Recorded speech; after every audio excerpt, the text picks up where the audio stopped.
Pumasok na nga sina Bea at Melissa sa school na ikinatuwa nga nating lahat, especially kay Kuya Rab, dahil ito na nga ang umpisa ng kanilang pagbabago. Kaso hindi pumasok si Chris. Bakit kaya, mga kalingap? Ano kaya ang dahilan? At maging ang bunso nilang kapatid, ang nag-iisang lalaki, ay di rin pumasok. May mga inamin nga si nanay dito kay Kuya Rab na kinagulat ni Kuya Rab. Sabay-sabay po nating alamin ito, mga kalingap, sa video na ito. Pero bago po ang lahat, ay huwag po natin kalimutang suportahan palagi ang ama at founder ng Kalingap, Kuya Val Santos Matubang, syempre po ang ina ko founder, Ate Edna Vlogs, Idol Kalingap Rab, at Ma'am Jack Tapia Matubang. Pati na rin po sa lahat ng charity vloggers, Kalingap Reactors, especially na po ang Karepa. Patuloy po nating suportahan, mga kalingap, ang programa ng Team Kalingap sa walang sawang pagtulong nila sa ating mga kababayan. Sa muling pagbisita nga ni Kuya Rab, ay nakita nga ni Kuya Rab si Chris na nasa labas ng bahay nila nakaupo, na hindi pumasok sa school si Chris. Bakit kaya, mga kalingap? Ano kaya ang dahilan ni Chris ba't di siya sumabay kina Bea at Melissa sa pagpasok? Ito po, mga kalingap, panoorin po natin ang mga sinabi ni Chris kay Kuya Rab. Ito po. Chris, okay ka lang? Ano nangyari sa'yo? Ano, kumusta kayo dyan? Ano nangyari sa'yo, Chris? May sakit ka ba? Wala naman. Nasaan sila, ano mo? Mga kapatid mo? Nag-school. Ay, may pasok na. Si Melissa saka si Bea, wala. Nagpasok na? Bakit ikaw di ka nagpasok? Saga po pumapasok. Ha? Saga po. Bukas ka may pasok? Hindi nga pumasok si Chris, pero bukas nga daw ay papasok na siya. Siguro nahihiya talaga si Chris na papasok, di ba po, mga kalingap? Malalaman po natin yan mula kay nanay kung ano ba talaga ang dahilan, kasi nakausap nga ni Kuya Rab dito si nanay at pati pala ang bunsong kapatid nila na lalaki ay hindi rin pumasok. At nung kinakausap ni Kuya Rab, ay nagulat si Kuya Rab dahil parehas din pala siya sa mga ate niya na sobrang mahiyain. Ito po, mga kalingap, panoorin po natin ito po. Asan po yung mga bata na ay? Nagpasok, kaalis pa lang. Ha? Kaalis pa lang. Buti naman ay may pasok, pumapasok na sila, ano? Ano nga po? So, itong batang lalaki, ba't di pumasok? Ayaw po pumasok. Ha? Naiyak. Toy! Dito ka, Toy! Dito ka! Sige na, labas ka! Ito, may isa pa po silang kapatid. Dito ka sa tabi ni mama mo. Huwag ka mahiya sa amin. Ito, may isa pa siyang kapatid. Umiiyak siya pag pumapasok. Opo. Ba't ka naman umiiyak, Toy? Ba't ka umiiyak sa school? Anong problema? Nahiya ka sa mga klase mo? Anong grade mo na, Toy? Anong grade mo na? Yan. Di ka rin pa nagsasalita, ano? Hiyain din. Pare-pares talaga kayo. Grade 2. Ilang taong ka na, Toy? Ilang taong ka na? Ilang taon na po siya? Ano na yan, 10. Naku, Tay, dapat ay sanayin nyo na po silang hindi ganyan. Ano, Nay? Oo. Dapat pumapasok po sila. Si Rian, huwag kang ano, ha? Mag-aral ka, hindi yung nandito ka lang. Tingnan mo, anong gagawin mo dito?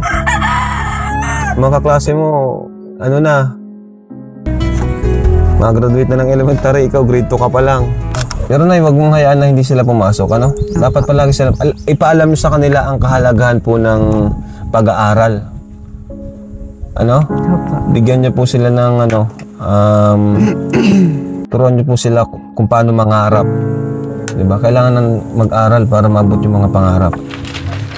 Napakamahiyain din pala ng bunsong kapatid nila na parehas pala siya sa mga ate niya.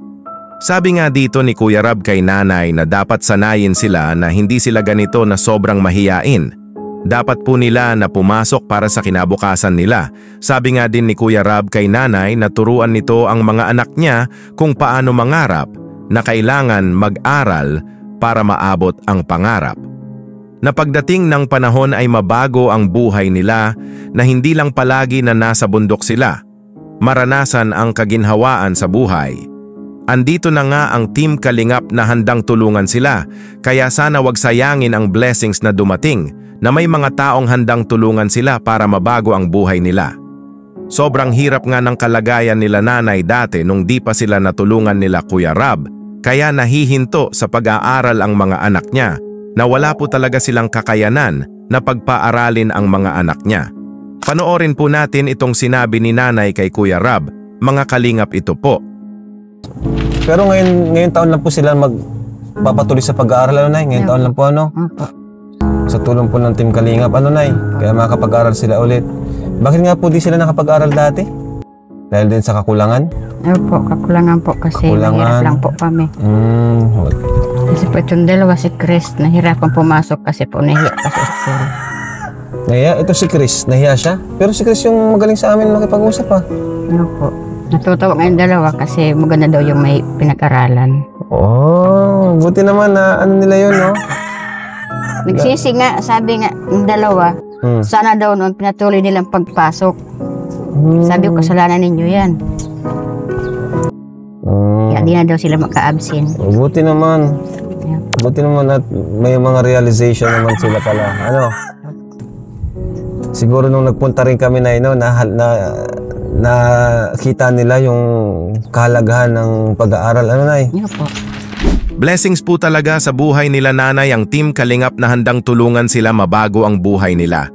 Magkaroon ng sariling bahay, susuportahan ang pag-aaral ng mga anak niya na sina Chris, Bea, Melissa at bunsong lalaki.